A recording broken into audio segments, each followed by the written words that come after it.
ದುರಾಡಳಿತದಿಂದ ಭ್ರಷ್ಟಾಚಾರದ ದುರಾಡಳಿತದಿಂದ ಇವತ್ತು ಈ ಪರಿಸ್ಥಿತಿ ಬೆಂಗಳೂರು ಇದು ಎಲ್ಲ ಕಡೆನೂ ಇದೆ. ಬರೀ ಕೇವಲ ಬೆಂಗಳೂರು ಅಷ್ಟೇ ಆಗ್ತಲ್ಲ. ಇವತ್ತು ನೋಡಿ ಆಲ್ ಓವರ್ ಕರ್ನಾಟಕದಲ್ಲಿ ಮಳೆ ಸಿಕ್ಕಾಪಟ್ಟೆ ಆಗಲಿಕ್ಕೆ ಒಂದು ಏರಿಯಾದಲ್ಲಿ 5 ಜನ ತಿರ್ಕೊಂಡಿದ್ದಾರೆ. ಇದಕ್ಕೆ ನಮ್ಮ ಆಡಳಿತಗಾರರ ಬೇಜವಾಬ್ದಾರಿ.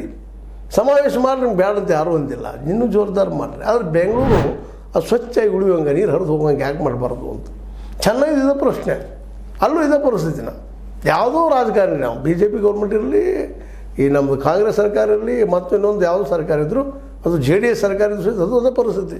ಅದಕ್ಕಾಗಿ ಈಗ ಬೆಂಗಳೂರು ಏನಾಗಿದೆಪ್ಪ ಅಂತಂದ್ರೆ ಗ್ರೇಟರ್ ಬೆಂಗಳೂರು ಬಾರಿ ಹೇಳುವಂಥದ್ದಲ್ಲ, ಇವತ್ತು ವಾಟರ್ ಬೆಂಗಳೂರು ಆಗಿದೆ. ಅನೇಕ ಅಲ್ಲಿ ಜನಜೀವನ ಬದುಕ ಅಸ್ತವ್ಯಸ್ತ ಆಗ್ಯದ. ಹೆಂಗಪ್ಪ ನಾಳೆ ಅನ್ನುವಂಥ ಪರಿಸ್ಥಿತಿ ಆಗ್ಯದ. ಈಗೇನೋ ಮತ್ತೊಂದು 4 ಸಾವಿರ ಮತ್ತೆ ಮರಿತಾ ಇದ್ದಾರೆ, ಮತ್ತೆ ಹೋಗ್ತದೆ.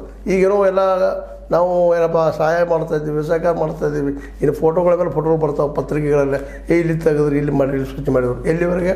ಇದನ್ನು ಮರೆಯುವವರೆಗೆ. ಮರೆತ ಮತ್ತೆ ಅದು ಹಾಡಿದ್ದು ಹಾಡೋ ಕಿಸ್ವಾಯಿ ದಾಸ. ಯಾರು ಬಂದರೂ ಇದ್ದೇ ಮಾತಾಡೋದು ಮಾಡಾಕಿದ್ವಿ, ಪ್ರಯತ್ನ ನೋಡ್ತೀವಿ ನಾವು, ಹಾಗೆ ಹೀಗೆ ಮಾಡುವಂಥ ಕೆಲಸ ಮಾಡ್ತೀವಿ. ನೋಡಿರಿ DK ಶಿವಕುಮಾರ್ ಅವರು ನಾವು ಗ್ರೇಟರ್ ಬೆಂಗಳೂರು ಬಗ್ಗೆ ಏನೇನೋ ಹೇಳಿಕೆ ಕೊಡ್ತಿದ್ರು, ಎಲ್ಲ ಮಾಡ್ತಿದ್ರು.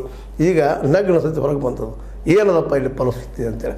ಇಲ್ಲೆಲ್ಲ ಒತ್ತುವರಿಗಳನ್ನ ಮೊದಲು ಬಿಡಿಸ್ಬೇಕಾಗ್ಯದ, ಬಿಡಿಸಲೇಬೇಕಾದ. ಎಲ್ಲಿವರೆಗೆ ಒತ್ತುವರಿಗಳನ್ನು, ರಾಜಕಾಲುವೆಗಳನ್ನು, ಅಲ್ಲಿ ಗಟರೆಗಳನ್ನು ಸ್ವಚ್ಛ ಮಾಡೋದಿಲ್ವೋ ಅಲ್ಲಿವರೆಗೆ ಬೆಂಗಳೂರು ಇದೆ ರೀ. ಹಳ್ಳ, ನದಿ, ಕೊಳ್ಳ. ಇದರಲ್ಲಿ ದಿಲ್ಲಿನೂ ಹಂಗಾದ ರೀ. ದಿಲ್ಲಿ ಯಮುನಾ ನದಿ ಭತ್ತ ಮುಗಿದೋಗ್ಬಿಟ್ಟು ಪಾಪ ದಿಲ್ಲಿ ಜನನು ಒದ್ದಾಡಿ ಹೋಗ್ತಾ ಇದ್ದಾರೆ.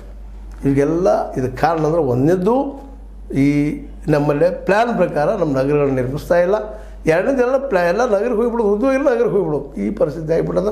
ಆ ಹಿನ್ನೆಲೆಯಲ್ಲಿ ನಾವು ನಗರಗಳನ್ನು ಒಂದು ವೈಜ್ಞಾನಿಕವಾಗಿ ಕಟ್ತಾ ಇಲ್ಲ.